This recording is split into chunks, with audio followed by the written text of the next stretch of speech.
ætla að fá að sýna ykkur nýja lausn. Lausnum við búið til notkunar í tölvuverum skóla. Lausnum við bæði öflugt stjórntæki fyrir kennarann, hann felur einnig í sér rekstrarhagræði. Í hefðbundnu tölvuveri þá snúa skjáirnir frá kennaranum, þannig hann veit oftast lítið hvað fer fram á hjá nemendunum. En með þessari lausn þá sjáum við hér á skjánum hvað fer fram á hver einustu útstöð. Ef mér líkar ekki hvað að gerast á einhverjum staðnum, þá get ég læst viðkomandi útstöð, eða ef ég þarf athygli allra nemenda upp á töflu, þá læsi ég upp öllum útstöðum.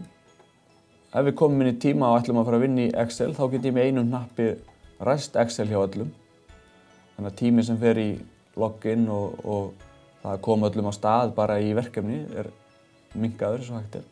Við getum í rauninni ræst hvaða forrit sem er hjá nemendunum. Ef ég vil að menn skoði ákveðna vefsíðu sem dæmi, þá get ég ræst hana, bara hér, með einum hnappi. Ég get takmarkað vefaðgang, hvort sem er leyft eina vefsíðu eða leyft ekki YouTube og Facebook eða hvað sem menn vilja. Lokað á allan vefaðgang. Ef einhver er svo búið með verkefni sitt og við viljum sýna öllum hvernig ég á að klára verkefni, þá get ég sýnt ákveðin skjá til allra. Fyrir nemandann eru hlutirnir bara eins. Það er bara mann logga sig inn eins og hefðbundið er og sjá nákvæmlega sama bara Windows viðmótið og vanalega. En tölvan er hins vegar orðin 150 grömm og keyrir sem sýndavél frá miðjuvélinni.